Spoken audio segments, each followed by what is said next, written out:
오순절을 향한 오멜 계수이지요.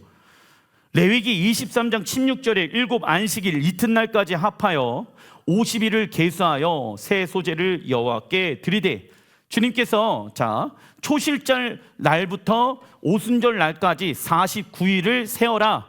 그리고 50일이 되어지는 그날이 무슨 절기입니까? 오순절 절기라고 말씀하십니다.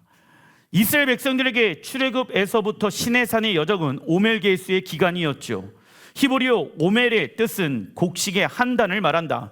그래서 그들은 오멜 계수의 기간에 초실절부터 오순절날까지 7번의 안식일을 계수하며 매일마다 하나님께 소제로 예배를 드렸습니다. 그리고 오순절 절기에 결혼 서약서인 무엇을 받게 되어집니까? 십계명 적어놔 주십시오. 십계명은 히브리 언어로 캡투바, 이것은 단순히 지켜야 될 법률들을 말하는 것이 아니다. 무엇이 기록되어져 있습니까? 신랑과 신부의 책임과 헌신과 사랑에 대한 내용들이 기록되어져 있는 게 무엇입니까? 십계명인 것입니다. 그래서 여러분들, 우리가 하나님을 믿는다는 것은 무엇을 의미합니까? 신랑이신 하나님과 결혼하는 것을 말하는 것이다. 단순히 죽으면은 천국 가는 거, 지옥 가는 거, 이것이 아니라 우리가 예수야를 왜 믿습니까? 우리가 하나님을 왜 믿습니까? 라고 했었을 때 신랑이신 하나님과 무엇하기 위해? 결혼하기 위해. 그 결혼하는 나를 위하여 우리는 이 땅에서 무슨 생활하는 것입니까? 신앙 생활하는 것이다. 이것을 놓쳐서는 안 됩니다. 맞아, 나는 거룩한 신랑이신 예수와의 신부로 부르심을 받았지. 이 땅에 살아가는 동안 우리는 거룩한 신부로 단장해야 된다. 그래서 49일 동안 하나님은 우리가 하나님의 말씀을 통하여 단장하길 원하셨다. 다음은 이스라엘 백성들이 첫 오멜 계수 때 경험한 것들에 대해서 알아보겠습니다. 여러분들, 이 내용을 우리가 들으면서 깨달아야 될 것은 무엇이냐면, 이스라엘 백성들이 경험했던 일들이 우리의 삶 가운데도 하나님은 동일하게 이 오멜 계수의 시간 안에 경험되어지길 원하신다. 그러면 이 오멜 계수의 카운트의 시간들 안에서 우리가 어떠한 하나님을 경험할 수 있는 것인가? 첫째입니다. 출애굽기 16장 15절, 이는 여호와께서 너희에게 주어 먹게 하신 양식이라. 무슨 양식입니까? 만나이지요. 16절, 너희 각 사람은 먹을 만큼 이것을 거둘지니 곧 너희 사람 수요대로 한 사람의 한 오멜씩 나와 있죠? 거두어라. 이스라엘 백성들은 오멜에서 30일째 되어지는 날에 하늘에서 내리는 어떠한 기적을 경험하게 되어집니까? 만나의 기적. 그래서 여러분들의 삶 가운데 이 만나의 초자연적인 기적을 이 오멜 계수의 시간들 동안 경험하게 되어질 것이다. 하나님은 그들에게 하늘에서 내리는 만나를 6일 동안 내려주셨다. 그리고 한 사람의 한 오멜씩 거두게 하시고 6일째 되는 날에 이틀째 만나를 거두게 하셔서 무엇을 지키는 훈련을 행하십니까? 샤밧, 안식일 지키는 훈련을 행하신다. 하나님께서 우리의 모든 것을 공급해 주셔요. 그리고 성경에 이 출애굽기에 나와 있는 만나는 누구를 얘기하고 있는 것입니까? 생명의 떡 대신 예수야를 상징하는 것이다. 우리가 예수야를 먹고 마시게 되어졌을 때 우리의 삶이 풍성하게 되어질 것이다. 이때 우리가 해야 될 것은 이 샤밧을 지키는 훈련을 행하여야 한다. 샤밧의 히브리 원어는 샤바트이며 멈추다, 쉬다에서 유래되어져 있습니다. 샤밧의 히브리어 단어는 슈브, 아버지께로 돌아가다, 그리고 타부, 언약으로 이루어져 있습니다. 그래서 샤밧이란 적어놔 주십시오. 우리의 모든 일을 멈추고, 우리의 모든 일을 멈추고 신랑 하나님께 돌아가는 날, 이것이 샤밧의 의미입니다. 우리의 모든 일을 다 멈추고 신랑 하나님께로 돌아가는 날이 샤밧이죠. 그래서 우리는 매 주마다 샤밧 가운데 모든 것을 멈추는 거예요. 그리고 어디로 돌아갑니까? 아버지가 계신 집으로 돌아가는 삶을 살아가야 된다. 우리가 매주마다 샤밧을 지키는 이유는 무엇인가? 첫째, 읽어보겠습니다. 우리의 하나님은 누구이시고 어떠한 분인지 알아가는 시간입니다. 이 샤밧 기간에 우리가 해야 될 것은 무엇이냐면 우리의 하나님은 누구이시며 어떠한 분인지 알아가는 시간들을 가져야 된다. 우리는 샤밧 때 우리의 왕과 주인은 누구이며 우리는 누구의 음성을 듣고 있는가를 점검해 봐야 합니다. 왜냐? 이 샤밧의 주인은 내가 아니에요. 내가 쉬기 위해 이 샤밧 때 쉬는 것이 아니다. 여러분들, 진정한 쉼은 세상 사람들처럼 먹고 마시고 놀러 가는 데 있지 않습니다. 진정한 쉼은 따라해 주십시오. 진리가 너희를 자유케 하리라. 진리가 없는 쉼, 진리가 없는 여행, 진리가 없는 사람과의 만남, 진리가 없는 그 어떠한 세상의 것들은요, 쉼을 줄 수가 없습니다. 진정한 쉼은 하나님의 말씀 안에 있다는 것을 여러분들이 아시길 바랍니다. 세상에서 잠깐은 맛볼 수 있겠죠. 하지만 진리 안에 거했을 때 진정한 샬롬이, 진정한 샤밧이 우리의 삶 가운데 풀어지게 되어지는 것이다. 그래서 말씀이 없는 쉼은요, 그냥 육체로 끝나게 되어지는 것입니다. 그래서 육체의 생각의 끝은 무엇입니까? 사망인 거예요. 영의 생각은 생명과 평안인 것이죠. 그래서 우리가 무언가 선택하게 되어졌을 때 육신의 생각이 좋아 보이고 옳아 보여요. 그런데 여러분들의 마음을, 여러분들의 감정을 신뢰하지 마시길 바랍니다. 여러분들의 마음이 아무리 내 마음이 좀 편안한 것 같아, 육신의 것을 선택하게 되어졌을 때, 그런데 말씀을 통하여서 계시를 받아야 된다. 어떤 것을 선택하게 되어졌을 때 말씀에 대한 계시가 없는 상태에서 그냥 내 마음이 편안하기 위해 이걸 선택했습니다. 그 결과는 사망의 길로 가게 되어진다는 것을 아시길 바랍니다. 생명의 길로 나아가잖아요. 하나님의 말씀을 선택하잖아요. 불편해요. 무엇이? 마음이 불편해요. 하나님의 말씀을 선택하면 뭐가 불편하다고요? 마음이 불편하. 그게 정상이라고요. 목사님 불편해요. 말씀대로 살려고 하니까 불편해. 불편할 수밖에 없죠. 신앙생활은 마음 편안하게 하기 위해 하는 것이 아니라 신앙생활은 내 삶이 불편하기 위해 하는 것이다. 왜? 나를 죽이는 것이 쉽습니까? 어렵습니까? 어렵죠. 신앙생활은 내가 편하기 위해 하는 게 아니에요. 신앙생활은 나를 굉장히 불편하게 만들어야 하는 것입니다. 그래야 내가 죽고 내 안에 누가 사실 수 있습니까? 예수님께서 사실 수 있습니다. 할렐루야. 나를 어렵게 하는 거는 누구예요? 나예요. 내가 죽어야 내 삶 가운데 예수가 사셔서 평화의 왕이신 주님이 나를 통치하고 다스릴 수 있다는 거예요. 순간은 어렵겠죠. 순간은 힘이 들겠죠. 하지만은 그 결과는 무엇입니까? 영의 생각은 생명과 평안이니라. 아멘. 그래서 육체가 보기 좋은 것을 선택하는 것이 아니라 영이 보기 좋은 것을 선택하라. 그것이 가장 지혜로운 자의 선택이다. 둘째는 샤밧 때 무엇을 지키며 살아가야 되냐? 내가 누구인지 알아가는 시간을 가져야 된다. 우리가 누구이고 하나님이 우리에 관해 어떻게 느끼시는지에 대해 이해할 때 우리의 무엇이 바로 세워질 수 있습니까?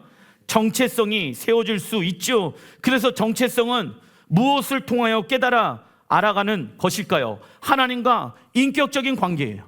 하나님과 인격적인 관계를 맺으면 맺을수록 내 정체성이, 내 가치관이, 내 중심이 흔들린다? 흔들리지 않는다?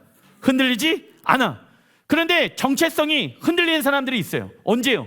물질이 어려웠을 때, 병이 들었을 때 계속 흔들려. 왜 하나님이 나에게 이러한 고통을, 왜 하나님이 나에게 이러한 환난을 주셨죠? 그 흔들리는 이유는 단 한 가지예요. 돈이 없어서, 내 건강이 안 좋아서가 아니라, 환경이 안 좋아서가 아니라, 나와 지금 하나님과의 관계가 정확하게 세워져 있는 사람들은 어떠한 어려움이 오더라도 내가 해를 받지 아니하며 이러한 자가 되어야 하는 것입니다. 그러나 우리가 샤밧을 일을 하거나 사람들을 만나다 보면 하나님께 집중하기가 어려워진다. 그래서 멈추는 거예요. 샤밧 때. 물론 가정과 일터에서 하나님을 예배하는 것도 중요하며 일하는 것은 하나님께서 우리에게 주시는 신성한 의무입니다. 그러나 샤밧에 아무 일도 하지 말라는 것은 우리를 보호하기 위함이며 왜? 하나님과 나와의 관계가 소중하기 때문에. 우리의 마음이 분주하여 하나님을 놓치는 일이 없도록 하신 것이다. 그리고 샤밧은 단순히 노동하는 일에만 멈추는 것이 아니라 세상적인 생각과 감정을 멈추고 어디 안에 들어가?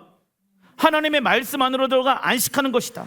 그리고 하나님께서 이스라엘 백성들에게 만나를 주시는 이유가 있죠. 출애굽기 16장 4절에 그때 여호와께서 모세에게 이르시되 보라, 내가 너희를 위하여 하늘에서 양식을 비같이 내리리니 백성이 나가서 일용할 것들을 날마다 거둘 것이라. 이같이 하여 읽어보겠습니다. 그들이 내 율법을 준행하나 아니하나 내가 시험하리라. 아멘. 하나님은 이스라엘 백성들에게 만나를 주시면서 토라에 대한 순종을 무엇 하실까요? 순종 훈련 시키는 거예요. 하나님께서 하늘에 만나를 우리에게 주신 이유는 하나님의 말씀에 순종할 것인가, 순종하지 아니할 것인가, 이것을 보고 계십니다. 왜냐하면 이들은 애굽에서 나오기는 하였지만 삶은 여전히 어떠한 삶을 살아갔습니까? 노예의 삶을 살아갔다. 출애굽하였지만은 여전히 라이프 스타일은 이 애굽에서 노예로 살아갔던 삶을 살아갔다라는 것이죠. 이러한 모습은 시내산에서 거룩하신 하나님의 영광을 감당할 수 없는 상태였습니다. 이들은 배우고 훈련받고 또 버리고 변화되어야 할 것들이 너무 많았지요. 그래서 하나님은 이스라엘로 하여금 14일 만에 약속의 땅으로 들어가도록 허락하지 않은 것이다. 왜냐하면 지금 이 상태에서는 아무리 빠르게 14일 동안 올라가더라도 그 약속의 땅에 거주하고 있는 사람들과 전쟁하게 되어졌을 때 지기 때문입니다. 왜냐하면 약속의 땅의 전쟁은 하나님의 말씀에 순종의 전쟁이기 때문입니다. 지금 상태에서는 약속의 땅에 들어갈 수가 없는 게 하나님의 계획이었죠. 우리 또한 마찬가지입니다. 우리가 예수와의 십자가의 은혜로 구원이 시작되어졌지만 구원받은 초기에는 세상 사람들과 다를 바가 전혀 없는 상태였죠. 그래서 우리는 이 땅 광야 같은 곳에서 하나님께 무엇을 받는 중입니까? 훈련받는 중이다. 주인 바꾸는 훈련. 그래서 여호와의 군대 훈련, 하나님 나라의 상속자 훈련, 제사장 나라의 훈련, 신부단장 훈련을 받고 있다. 훈련을 왜 합니까? 싫은데요. 구원받은 이가 이 훈련을 제대로 참석하지 않는다라고 하면은 이스라엘 백성들이 애굽에서 나왔더라도 어디에서 죽어요? 이 땅 광야에서 죽게 되어진 것을 우리는 잊지 말아야 된다. 그래서 그 다음 세대가 훈련받아서 그 다음 세대가 약속의 땅에 들어가게 되어지잖아. 마찬가지예요. 우리가 예수와의 은혜로 말미암아 우리의 구원이 시작되어졌지만은 우리의 구원을 잃어버릴 수 있다. 무엇하지 않으면, 훈련하지 아니하면. 제일 중요한 주인 바꾸는 훈련을 하지 않는다라고 하면은 우리의 생명이 빼앗길 수도 있다는 것을 우리가 잊지 말아야 하는 것입니다. 그래서 우리는 이 땅 광야 같은 곳에서 편안하고 안락한 삶을 목표로 하는 것이 아니죠. 어디에 들어갈 준비를 해야 합니까? 하나님 나라 들어갈 준비를 해야 하는 것이죠. 광야에서 아무리 좋은 집을 살더라도 어디에 사는 것입니까? 광야에 사는 것이다. 광야에서 아무리 좋은 차를 타더라도 어디에서 타고 다니는 것입니까? 광야에서 타고 다니는 것이라는 것을 여러분들이 잊지 마시기 바랍니다.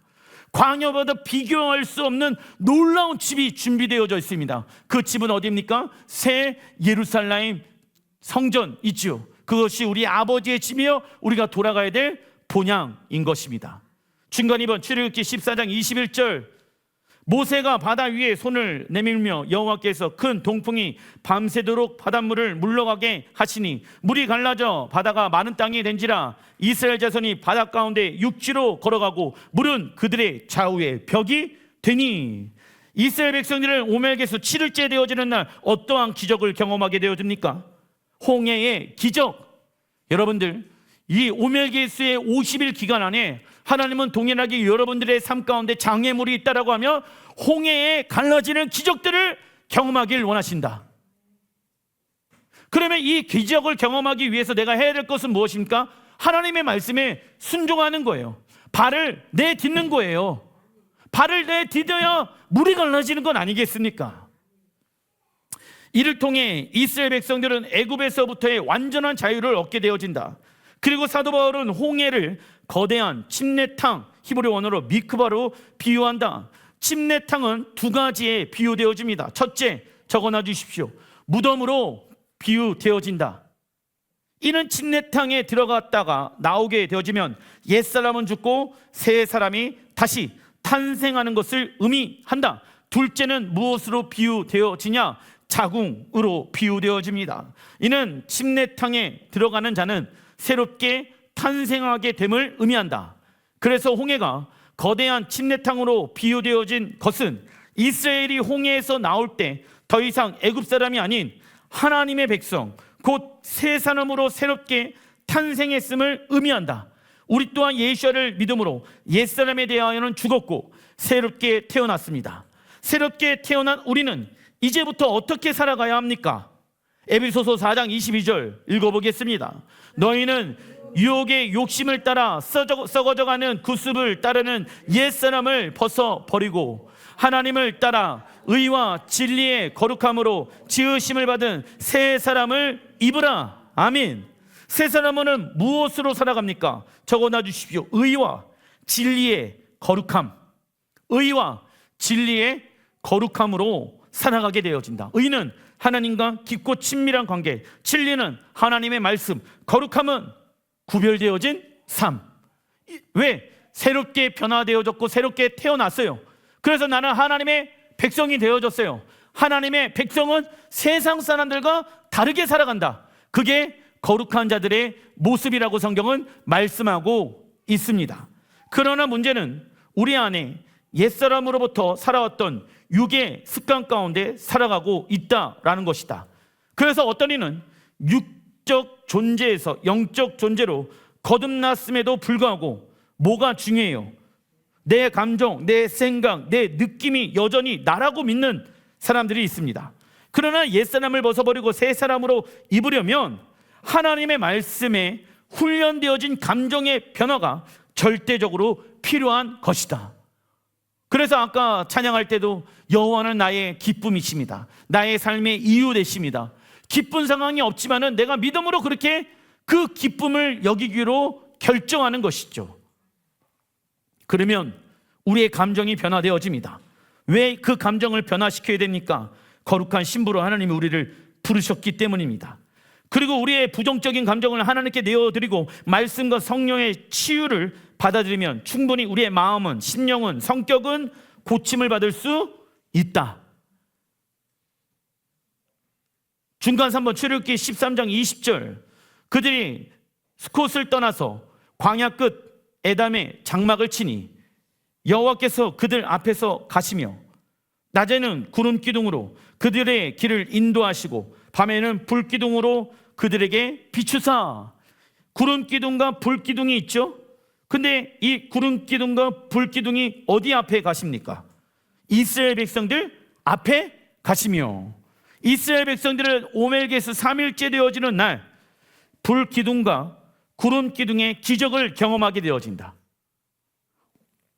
그래서 여러분들 이 오순절 기한까지 하나님 앞에 초자연적인 기적의 기름 부으심을 구하시길 바랍니다. 과거에 있었던 그 이스라엘 백성들에게 있었던 그 일들은 우리의 현재의 삶 가운데, 우리의 미래 가운데 일어나게 되어질 일들이다. 그래서 하나님의 스케줄표에 우리의 스케줄을 변화시켜야 하나님의 이 말씀의 능력을 경험하게 되어질 수 있다. 그러나 경험되어지지 못하는, 이 놀라운 하나님의 기적을 경험하지 못하는 사람들의 공통적인 특징은 이 스케줄표 안으로 들어와 있지 않기 때문에 이스라엘의 하나님을 경험하지 못하게 되어지는 것이죠. 하나님은 이스라엘 백성들을 구원하신 이후 내가 너희를 자유롭게 했으니 이제는 마음껏 마음대로 살아가라 말씀하지 아니하셨습니다. 하나님은 그들 앞에 가셔서 구름 기둥과 불 기둥으로 인도하신다. 그래서 우리의 신앙은 내가 길을 개척하는 것이 아니라 앞서가신 하나님의 예비하심, 앞서가신 하나님의 예비하심을 바라보며 살아가는 것이 되어야 한다. 하나님께서 이 모든 것들을 다 무엇 해 놓으셨습니까? 예비해 놓으셨다. 하나님, 당신이 우리의 가정 가운데, 자녀 가운데, 내 삶 가운데 예배해 놓으신 그 직장과 그 사업장과 그 일들을 위하여 가게 하여 주십시오. 내가 저 사람의 도움을 받고 이 사람의 도움을 받고 이 환경 따라 움직이는 자가 아니라 하나님이 반드시 우리의 앞날을 무엇해 놓으셨다? 예비해 놓으셨다. 무엇으로? 불기둥과 구름기둥으로. 내가 그분보다 앞서지 않게 하여 주십시오. 내가 그분보다 더 빠르게 하지 않게 하여 주십시오. 문제가 일어났어요. 빠르게 세상의 방법으로 그 문제를 해결하려는 것이 아니라 하나님, 이 문제보다 앞서 계신 하나님, 불기둥으로 구름기둥으로 우리를 인도하여 주십시오. 내가 그 성령의 감동하에 움직이는 자가 되겠습니다. 섣부른 육체의 생각의 끝은 사망이다 라는 것을 여러분들이 아시길 바랍니다. 잠언서 2장 7절에 읽어보겠습니다. 그는 정직한 자를 위하여 완전한 지혜를 예비하시며 행실이 온전한 자에게 방패가 되시나니. 아멘. 그래서 정직한 자가 되어야 된다. 행실이 온전한 자가 되어야 된다. 정직하려면 여러분들 하나님 앞에 정직해야 되겠죠. 말씀으로 행하는 자, 하나님의 말씀에 순종하는 자가 행실이 온전한 자 아니겠습니까? 하나님 그런 사람들에게 지혜를 주시고 방패를 주십니다. 하나님을 향한 정직한 영을 소유한 자는 하나님의 말씀에 순종하여서 자신이 손해를 보더라도 하나님이 모든 것을 다스리실 것을 믿기 시작한다. 이게 무슨 얘기냐? 하나님의 말씀에 순종하다 보면 초반에는 어려워요. 그리고 또 인간적으로 보게 되어졌을 때 손해를 보는 것처럼 보여. 그런데 이게 손해로 끝나는 것이 맞다 아니다? 아니다. 하나님이 예배해 놓으신 너무 놀라운 좋은 것들이 있다. 이 예비해 놓으신 것을 경험하기 위해서는 내 자아가 비워져야지 된다. 그래서 손해라는 것을 느끼게끔 하신 거야.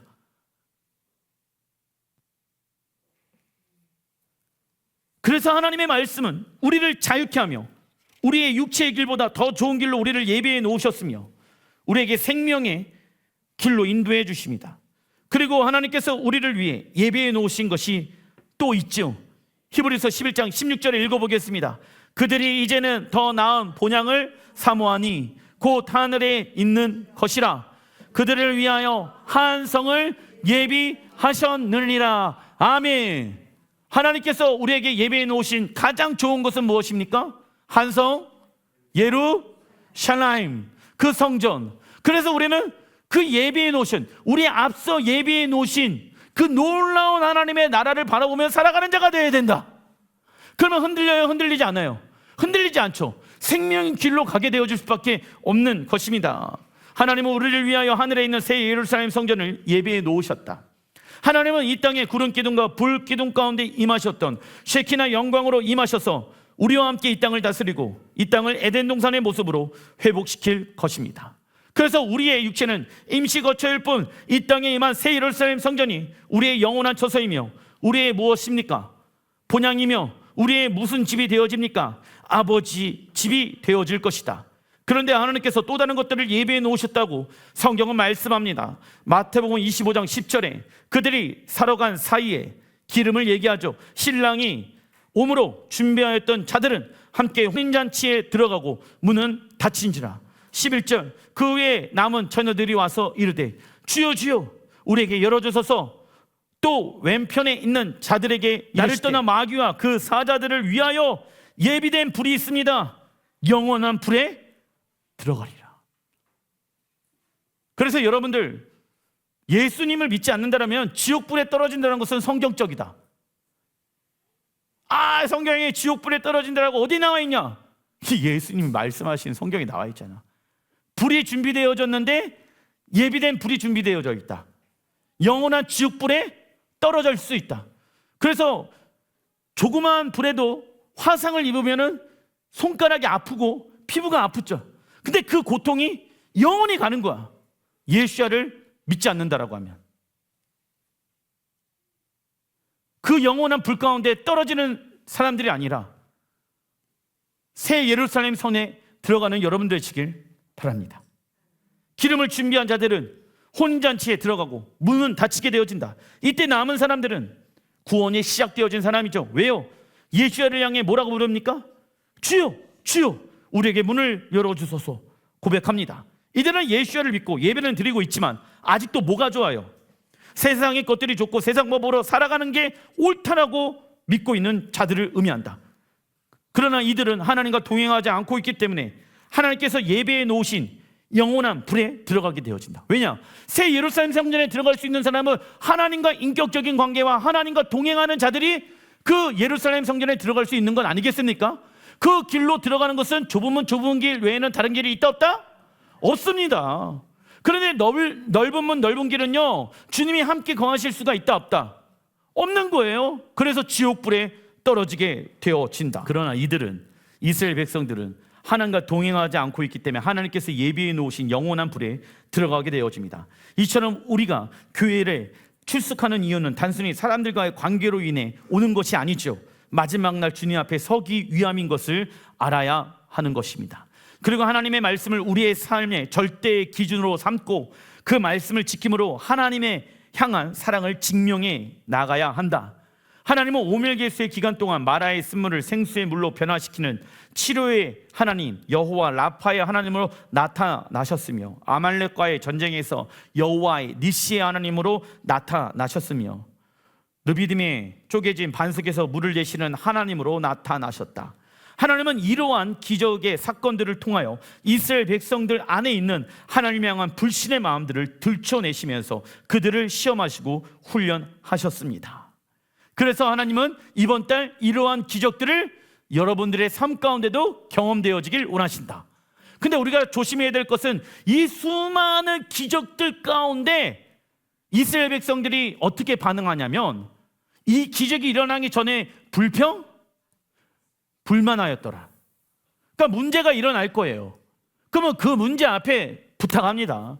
불만하면은 기적은 일어날 수가 없어요. 이 모든 기적들 가운데 만나의 기적도 마찬가지예요. 앞에서 왜 우리를 굶어 죽이려고 출애굽시켰습니까? 그러니까 하나님이 만나 내려줄 건데 사람은 떡으로 사는 것이 아니요 하나님의 말씀으로 사는 것과 이 만나가 내렸던 이유 중에 하나가 무엇이냐면 그들의 교만함을 꺾기 위해서 내리신 거였거든. 단순히 기적을 행하기 위함이 아닌 거예요. 그들의 불신을 꺾기 위해 내리신 거예요. 그러니까 문제가 일어나면 하나님 당신의 기적을 우리에게 나타나 주시옵소서. 오멜개수의 기간에 이 기적을 경험하는 우리가 되게 하여 주십시오. 근데 무엇을 하지 말아라? 불평불만하지 말라. 물론 문제가 여러분들 안에 있는 것이 아닌 거 알고 있습니다.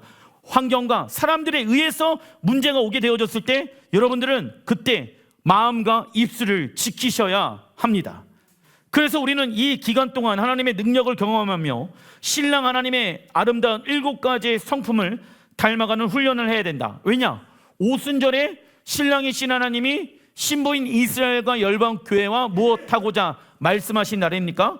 결혼하고자 말씀하신 날이기 때문에 우리는 이 오멜개수의 기간에 우리가 해야 할 것은 신랑 하나님의 아름다운 성품을 닮아가야 한다. 첫째, 하나님의 인자한 성품. 세상적으로 인자함을 말하는 것이 아니죠. 인자함, 히브리 원어를 보니까 헤세드, 언약에 충실한 사랑을 의미합니다. 그래서 우리는 하나님을 사랑할 때 우리가 원하는 방법으로 하나님을 사랑하는 것이 아니라 하나님의 말씀에 근거하여 하나님을 사랑하게 되어졌을 때 그래야 하나님의 인자한 성품을 닮을 수가 있다. 아시겠죠? 인자한 성품을 닮게 해 주십시오. 근데 그 하나님의 인자한 성품을 닮기 위해서는 하나님의 말씀에 근거하여서 하나님 사랑, 이웃 사랑하다 보면은 내 성품이 어떻게 되어진다? 바뀌기 시작한다. 목사님, 나이가 들었는데 무슨 성품을 바꿉니까? 그러면서 성품 바꾸기 싫어하는 분들이 계시는데 그러면서 또 뭐라고 얘기해? 하나님은 성격대로 쓰시는 거 아니냐? 성경에 어디에 나와 있어요? 네 성격을 죽여라라고 나와 있지. 네 꼬라지를 죽여라라고 나와 있지. 왜 이렇게 살아갑니까? 나이가 들면 들수록 우리는 아름다워야 합니다. 누구 앞에? 하나님 앞에. 70이 되고 80이 되고 90이 되어지면 더욱더 하나님 앞에 아름다운 신부로 단장되어야 될지라 믿습니다. 둘째, 하나님의 공의의 성품, 히브리 원어로 게브라입니다. 이는 이 공의라는 뜻은 우리 안에 있는 악한 것들을 하나님의 말씀으로 잘라내고 공의로운 판결을 집행하기 위한 필요한 성품을 말한다. 그래서 우리는 이 모든 행위와 우리의 마음의 중심을 공의로우신 하나님 앞에 날마다 내어드리며 두렵고 떨림의 마음으로 구원을 이루어가는 자가 되어야 한다. 자, 하나님, 내가 당신의 공의로운 성품을 닮아가기 원합니다. 그러면 죄에 대해서 과감하게 잘라버려야 된다. 그러면 내 성품이 원래는 불법을 좋아했어. 방자하게 사는 것을 좋아했었어. 그런데 이제부터 공의를 좋아하게 돼. 정의를 좋아하게 돼. 주님이 거하시는 보좌의 기초는 무엇입니까? 공의와 정의입니다. 날마다 그분의 보좌 가운데 나아간 사람들은요, 불법을 행할 수가 있다 없다. 하나님의 말씀에 근거하여 순종하게 되어진다. 그래서 세상 사람들보다 더 높은 차원의 도덕적 차원의 기준을 가지고 살아가게 되어진다. 아우, 목사님 그렇게 살면 불편한 거 아니에요? 법은 우리를 무엇한다? 보호해주고 지켜준다. 법을 지키면 복을 받는다. 할렐루야. 그래서 어떠한 성품이 길러져야 됩니까? 공의로운 성품. 불법 행하는 것을 너무 쉽게 생각하는 사람들이 너무 많더라. 그러면 그 인생은요, 삶 자체가 어떻게 되어지는지 아세요? 공의와 정의가 없는 사람은 책임감이 있어요, 없어요? 없어서 무책임한 방종의 길로 나가게 되어진다는 거야. 어떠한 성품이 없기 때문에, 공의와 정의의 성품이 없기 때문에. 그래서 자녀들에게도 법 지켜야 된다, 이렇게 지켜야 된다 라고 얘기해야 되는 거야. 왜? 책임감을 가지고 그래야지 나중에 가정도 지키고 공동체도 지키고 살아갈 수 있는 사람이기 때문에. 세 번째, 하나님의 아름다우신 성품입니다. 히브리어 원어로 테펠렛입니다. 히브리어 테펠렛의 뜻은 장식하다, 꾸며주다, 아름답게 만들다. 우리가 그렇다라고 하면 하나님 앞에 언제 아름다운 성품을 얻을 수가 있게 되어집니까? 하나님의 말씀으로 우리의 마음의 감정을 단장하게 되어졌을 때 우리는 아름다우신 하나님의 성품을 닮아가게 되어지더라. 이는 장차 이 땅 가운데 완성되어질 새 예루살렘 성전을 미리 꾸며주고 영광스럽게 하는 성품을 말한다. 그래서 신랑 예수야의 부르심을 받은 우리는 아름다운 성품을 통하여 거룩한 신부로 단장되어야 한다. 다섯째, 하나님의 겸손한 성품. 히브리 언어로 아나브, 가난하다 뜻을 가지고 있습니다. 겸손의 뜻은 하나님 앞에 가난한 상태, 하나님 앞에 전한 상태, 하나님의 말씀으로 훈련한 자, 이것이 겸손한 자입니다. 우리는 하나님 앞에 가난한 자이며 천한 자라는 것을 알아야지 절대 희망 되시는 하나님을 붙잡을 수 있다. 우리가 겸손의 성품을 배우고 연습하기 위해 실천적인 방법이 몇 가지가 있습니다. 첫째, 읽어보겠습니다. 서로가 하나님의 말씀에 순종하는 것이다. 왜냐하면 누가 순종합니까? 겸손한 자가. 내가 절대 절망이라는 것을 아는 사람이 이 겸손한 성품을 하나님 앞에 취하게 되어진다. 둘째, 다른 영혼들을 섬기는 것이다. 셋째, 서로 존중하는 것이다. 겸손은 마음만 겸손한 것을 말하는 것이 아니라 겸손의 행동으로 나타나게 되어진다. 여섯 번째, 하나님은 흔들리지 않는 성품. 히브리 원어로 에소드, 기초, 토대, 근간을 말한다. 흔들리지 아니하는 성품. 이는 건물을 지을 때 가장 먼저 하는 기초 공사를 의미한다. 세상의 가르침과 사람의 생각은 흔들리고 바뀌어지지만 하나님의 말씀은 흔들리지 아니하며 영원합니다. 그래서 우리의 마음의 중심 가운데 하나님의 말씀을 들은 자는 흔들리지 아니하는 성품을 소유하게 되어진다. 일곱 번째, 하나님은 통치의 성품을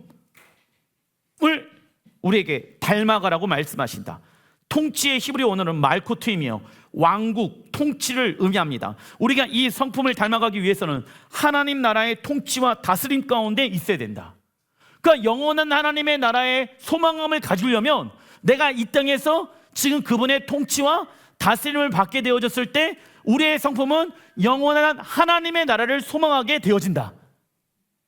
목사님, 저는 왜 하나님의 나라에 대한 소망감이 없죠? 그 이유는 지금 하나님의 통치와 다스림을 받고 있지 않다는 증거 중에 하나인 거야. 어디에 마음이 있어요? 세상에. 세상 먹는 거에, 친구들 만나는 거에, 뭐 사러 가는 거에, 놀러 가는 거에 마음이 있으니까는 영원한 하나님의 나라에 대한 소망함이 있겠어요, 없겠어요? 없어지는 거예요.